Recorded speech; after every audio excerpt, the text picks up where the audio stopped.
Okay, so we're going to do this empirical formula problem together. We have 81.82% carbon and 18.18% hydrogen. What's the first thing that we need to do?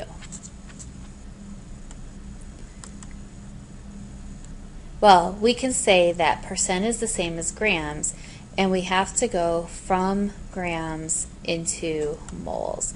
So these over here, these numbers, are the number of moles. We do that just by a simple mole map problem by taking 1 mole over the GFM. Okay, now that I have the number of moles of carbon and the number of moles of hydrogen, what's my next step? I'm going to go ahead and take the larger number divided by the smaller number. Now when I do that, in this case, I'm not coming out with an even number. I end up with 2.666 over 1. So remember, when we don't have an even number, what we have to do? We're going to have to multiply both the top, the 2.66, and the 1 by the same number so that we can get a fraction with 2 whole numbers on it. So what do you think we can multiply these by to get only whole numbers?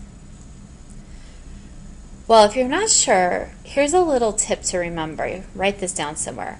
If you end up with something 0.5, a 0.5 is like a half, so to get out of that decimal or fraction, you would want to multiply the top and the bottom of the fraction by 2.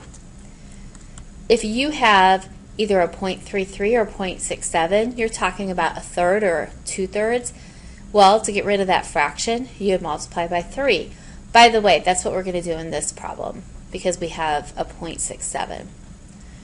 Another common one might be if you ended up with something 0.25. 0.25 is like the fraction 1/4, so you would multiply both the top and the bottom by 4. Kind of keep this knowledge in your head so that if you end up with either a 0.5, a 0.33, 0.67, or 0.25, you know what to multiply top and bottom by.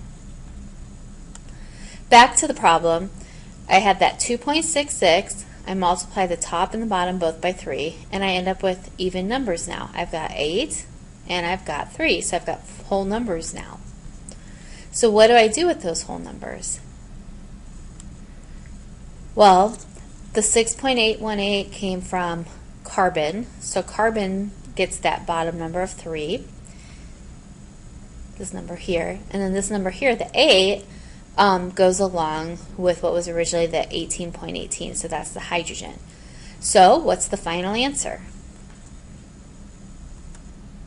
C3H8.